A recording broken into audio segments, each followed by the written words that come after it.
Anies memperdalam isu negara gagal dengan mengetengahkan bahwa institusi mafia telah masuk menggantikan peranan negara, dan itu meskipun perlahan semakin meningkat saat ini. Dalam pidatonya baik di PKS maupun di Temu Relawan, Anies sudah mencanangkan perang. Perang artinya Anies memperlihatkan perlawanan pada kelompok yang ingin menjadikan negara sebagai alat untuk dirinya dan kelompoknya. Jadi perang terhadap mafia, perang terhadap kegagalan negara, perang terhadap korupsi, perang terhadap ketidakadilan. Dan the last yang didorong Anies adalah bagaimana menciptakan keadilan sosial bagi seluruh rakyat Indonesia. Sila kelima Pancasila.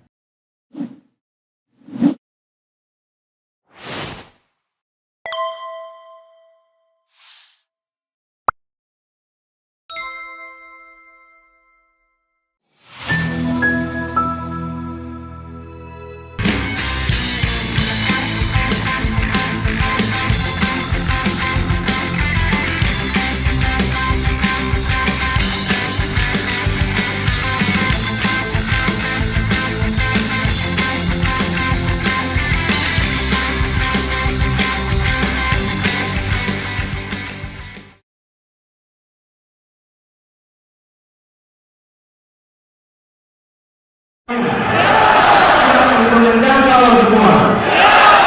Siap untuk menunjukkan bahwa ini negeri merdeka. Jangan permintaan saya, jangan pernah takut untuk menunjukkan pilihan kita. Lanjut. Bila kita mengamalkan prinsip keadilan, prinsip kesetaraan, asal besar-besar bersama itu dimanapun berada.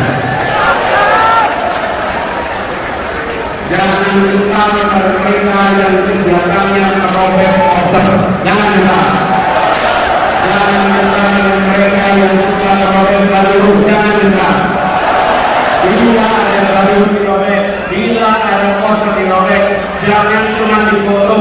Berikan laporan ke kepolisian, nanti kita tunjukkan siapa yang menghargai pendapat dan aspirasi dari. Dan kita tidak perlu memberikan spanduk-spanduk penolakan. Kita sambut kedatangan siapa saja sambil mengatakan kami siap untuk disandingkan, kami siap untuk dibandingkan, dan kami yakin bahwa gagasan kita, karya kita, rekam jejak kita, program kita bila disandingkan, maka kita akan bisa mengajak seluruh Indonesia untuk Indonesia yang lebih baik. Jadi, teman-teman semua, para relawan yang saya cintai, ini bukan sekedar sebuah perjuangan elektoral. Ini juga bukan sekedar pertontonan. Ini bukan panggung hiburan di mana datang dengan panggung untuk menghibur, bukan. Ini adalah panggung untuk menentukan arah perjalanan bangsa ke depan. Karena itu kerjakan dengan keseriusan, kerjakan dengan sepenuh hati, dan ini adalah perjuangan yang membawa nilai, membawa prinsip. Karena itu jadilah. Assalamualaikum warahmatullahi wabarakatuh. Sobat RH sekalian, jumpa lagi kita di channel yang keren ini. Keren Cadas. Ya, sobat semuanya, ada fenomena yang menarik. 2 hari berturut-turut Anies Baswedan menyampaikan pidato. Pertama tanggal 20 di Milad PKS berpidato.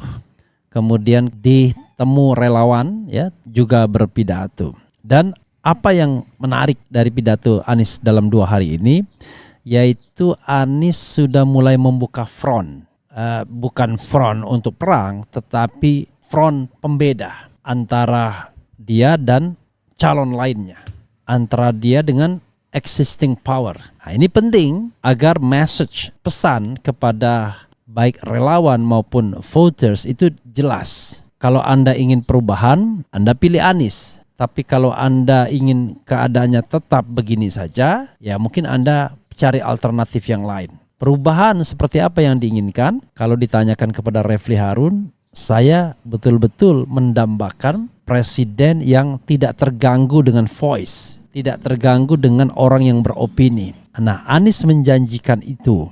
Dia bahkan mengatakan bahwa hukum itu ya bukan yang merepresi atau melarang orang berpendapat, tapi sebaliknya yang melindungi orang yang berpendapat.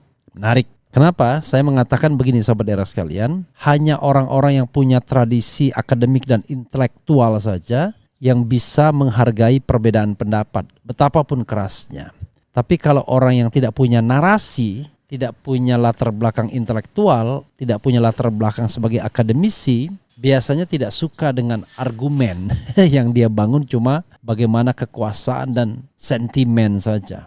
Termasuk juga kalau dia berlatar belakang institusi yang tidak perlu demokrasi, karena institusi itu adalah institusi yang sifatnya koersif. Kalau dia tidak mendapatkan pembelajaran demokrasi, maka dia akan menjadi otoriter juga. Sahabat era sekalian, menjadi otoriter itu tidak bergantung bahwa Anda sipil atau militer.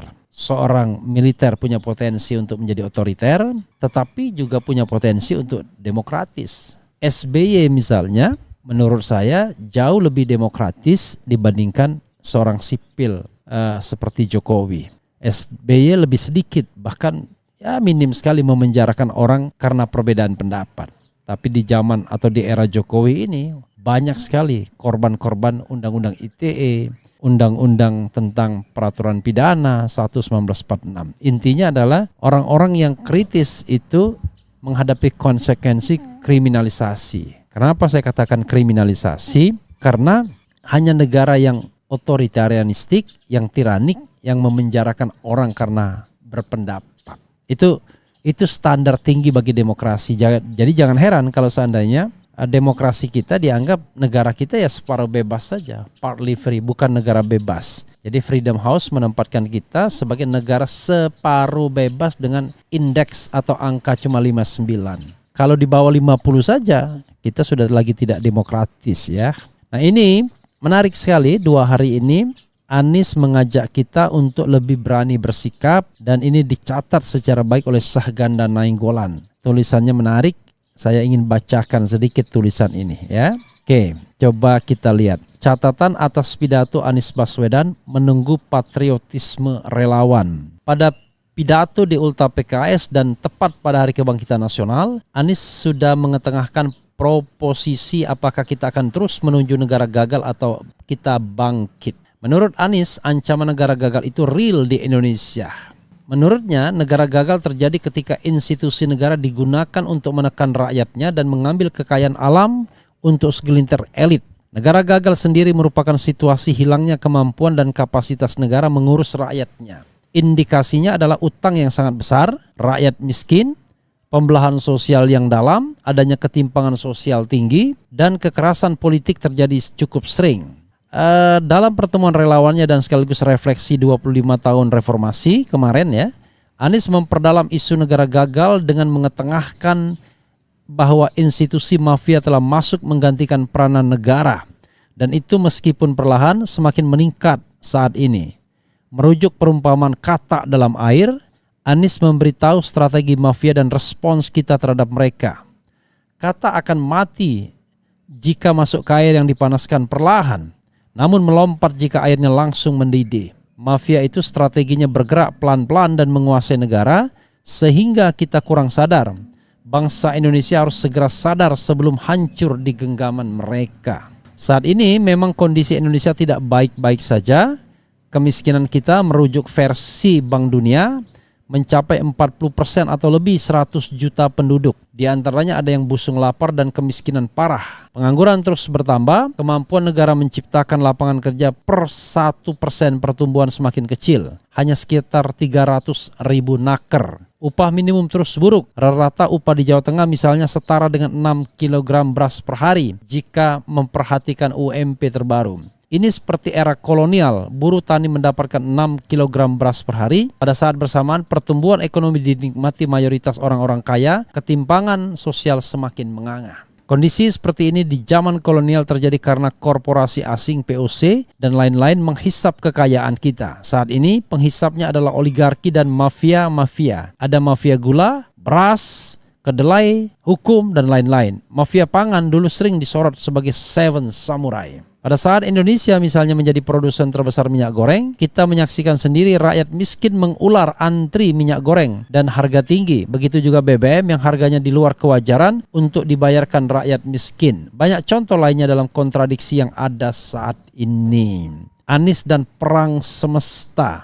Dalam pidatonya baik di PKS maupun di Temu Relawan, Anies sudah mencanangkan perang. Perang artinya Anies memperlihatkan perlawanan pada kelompok yang ingin menjadikan negara sebagai alat untuk dirinya dan kelompoknya. Pertama, Anies meminta agar cita-cita founding parents dikembalikan. Kita harus kembali ke spirit Undang-Undang Dasar 1945.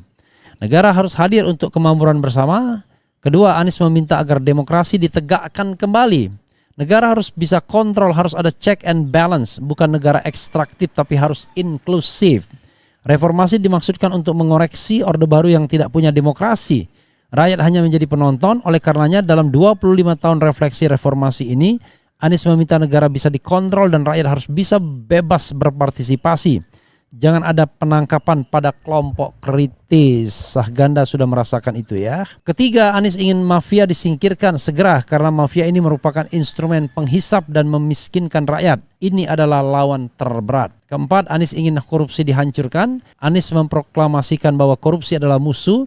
Negara tidak boleh intervensi dan cawe-cawe dalam soal ini. Dan jika terpilih presiden, memastikan tidak akan membela sahabatnya jika korupsi. Dalam mempertegas posisinya, Anies mengkritik subsidi mobil listrik rezim Jokowi dan juga mengkritik pembangunan infrastruktur yang tidak memihak rakyat. Ini adalah pernyataan perang. Subsidi mobil listrik syarat kepentingan vested interest karena pembuat kebijakan adalah pemain bisnis mobil listrik itu sendiri. Makanya, jika berkuasa, Anies memastikan tidak ada lagi penguasa yang pengusaha atau sebaliknya. Anies kembali pada pikiran Plato dalam Republik bahwa kaum pedagang dan birokrat dua hal yang harus dipisahkan. Soal infrastruktur, Anies membandingkan era Jokowi dan SBY. Menurutnya, Jokowi hanya fokus untuk menguntungkan orang-orang kaya dibandingkan miskin. Jokowi fokus pada jalan tol atau berbayar, sedangkan SBY seluruh jalan, baik tingkat nasional maupun daerah. Jika merujuk pada pledoi Soekarno, Indonesia menggugat di pengadilan Landrat hampir 100 tahun lalu, intinya terjadi sebuah kritik. Bung Karno mengatakan bahwa irigasi yang dibangun Belanda hanya untuk menyuburkan kebun-kebun Belanda. Sisa airnya baru untuk petani pribumi. Anies mencanangkan reorientasi makna pembangunan, yakni untuk kemakmuran bersama. Anies mengatakan yang kecil jadi besar, tapi yang besar bukan dikecilkan. Ya. Dari pidatonya itu 2 hari ini Anies menjadi sangat revolusioner. Pikiran Anies merupakan pikiran fisapi, tidak ada pragmatisme dan kompromi. Namun Anies mengatakan bahwa kekuatan dia adalah beradu, perang gagasan, bukan beradu lari. Itu ya. Mungkin maksudnya gagasan ini harus menjadi gagasan yang diterima mayoritas rakyat kita, setidaknya diterima para pendukungnya. Barulah kemudian implementasi dapat dilakukan. Penutup. 2 hari kebangkitan dan hari reformasi, Anies telah menyampaikan gagasan revolusioner tentang perubahan ke depan. Perubahan merujuk pada spirit Undang-Undang Dasar 1945 dan reformasi politik. Spirit Undang-Undang Dasar 45 artinya memakmurkan semua rakyat miskin atau keadilan sosial bagi semua anak bangsa.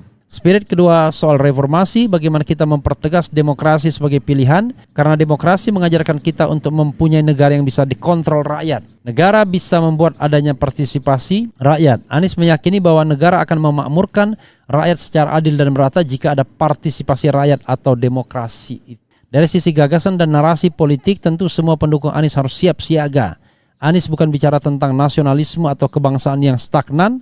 Anies bicara tentang what is to be done. Sebuah gerakan, sesuatu yang dinamik. Di sisi ini yang perlu kita camkan adalah soal patriotisme, bukan nasionalisme lagi. Patriotisme membutuhkan pengorbanan dan kerja keras, sedangkan nasionalisme seringkali hanya klaim eksistensial tanpa makna. Pernyataan perang Anies pasti akan direspons lawannya sebagai ancaman dan ini akan memancing pertempuran yang lebih dahsyat. Dengan kesiagaan maka semua kelompok pendukung Anies harus mampu menjaga ketangguhannya, solid, spirit tinggi dan solidaritas. Sekali lagi, pidato Anies adalah panggilan patriot kepada pendukungnya. Ya, sobat era sekalian, itu yang ingin kita jaga. Kita harus membuat garis yang tegas. Kalau sekarang angka freedom kita, kebebasan kita 59, maka kita harus jaga jangan sampai di bawah 50. Harus kita angkat up. Masa sih pemerintah sekarang tidak sepakat untuk mengangkat itu? Jadi kalau misalnya mereka khawatir dengan suara oposisi, suara rakyat, maka ada masalah dengan pemerintahan. Hanya pemerintahan yang bermasalah saja yang khawatir dengan suara rakyat atau suara oposisi. Tapi kalau pemerintahan itu tidak ada masalah, ya nggak ada persoalan. Jadi ada dua kemungkinan orang itu. Karena dia punya masalah atau dia tidak mengerti masalah. Jadi demokrasi tidak terbangun di situ. Jadi peluang untuk tidak terbangunnya demokrasi sama antara orang pintar yang bermasalah atau orang yang bermasalah yang tidak pintar. Sahabat era sekalian, kita harus ingat 25 tahun reformasi kita hanya menghasilkan negara separuh bebas dan negara korup dengan indeks persepsi korupsi 34. Untung masih separuh bebas. Kalau kita kembali ke lembah otoritarianisme, siapa yang harus bertanggung jawab? Pembangunan ekonomi tidak mensejahterakan masyarakat terbesar, angka kemiskinan masih tinggi 40% menurut WHO kalau standar WHO yang dipakai, rasio Gini makin timpang 0,4 kalau tidak salah. Kemudian kita lihat bahwa yang lain-lainnya juga besar ya. Walaupun misalnya IMF itu memuji pertumbuhan kita lebih baik dari negara lain, tapi tidak berarti kita hidup baik-baik saja. Itu soalnya. Jadi politik tidak sedang baik-baik saja, ekonomi juga tidak sedang baik-baik saja. Oke, kita lihat komentar Sobat RH terkait dengan hal ini ya.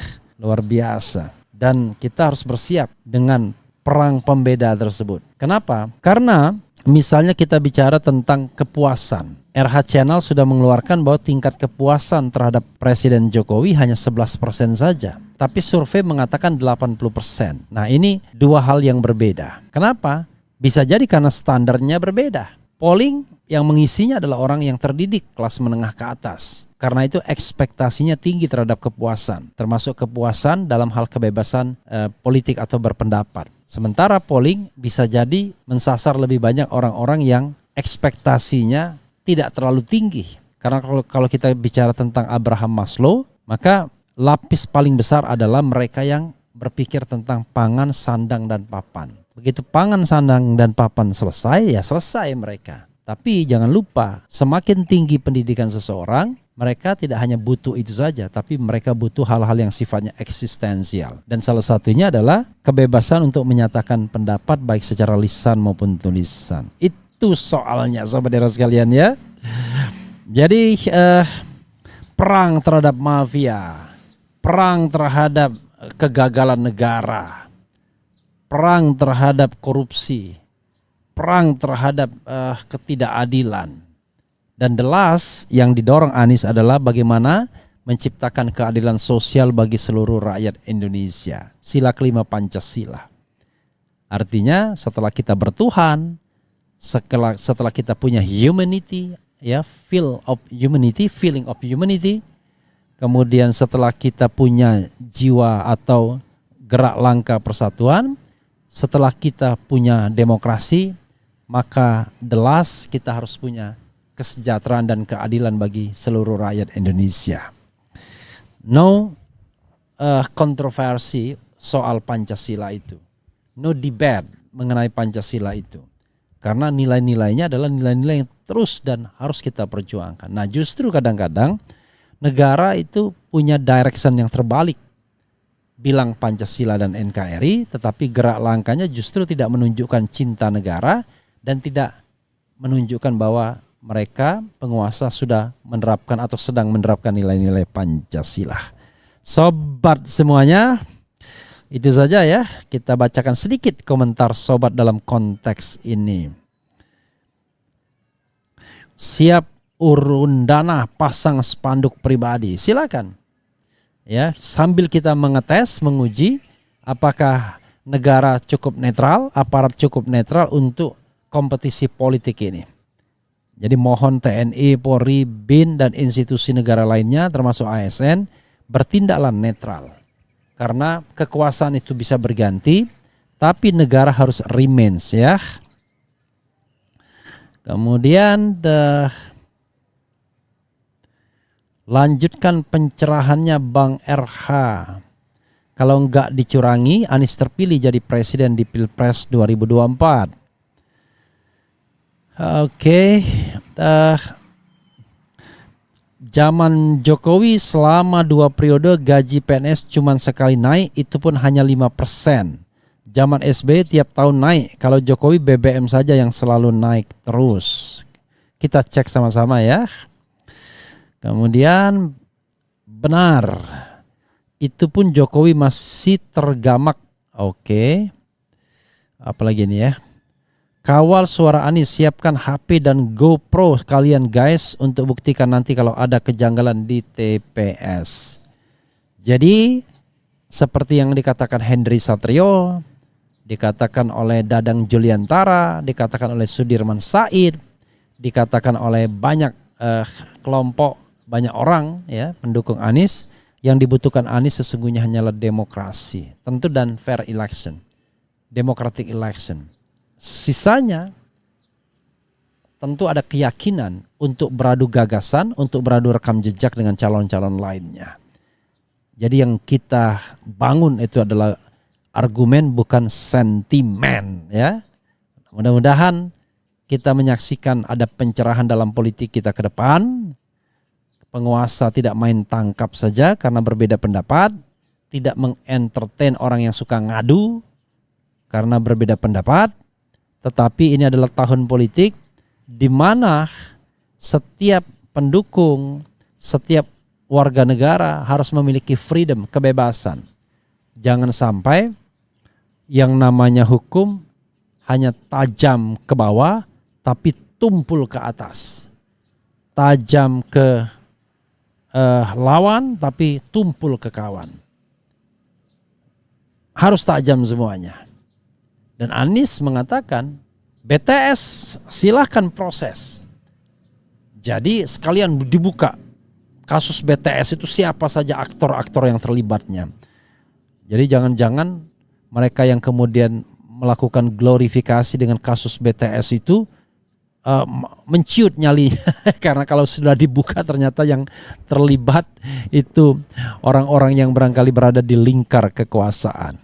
Itu saja sobat era sekalian, silakan baca ya lebih lanjut. Wassalamualaikum warahmatullahi wabarakatuh. Ciao.